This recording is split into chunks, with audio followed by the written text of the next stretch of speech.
Sebuah jembatan di Desa Cotlagan, Kecamatan Waila, Kabupaten Aceh Barat tanpa besi pembatas.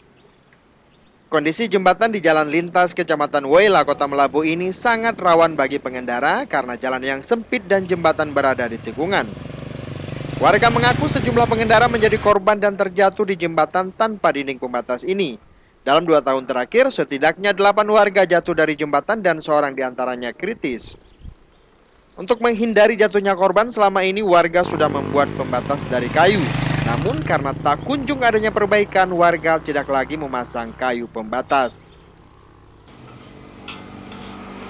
Kalau untuk rusak udah lama, cuman ada perbaikan dalam beberapa tahun yang lalu, tapi sekarang udah rusak lagi.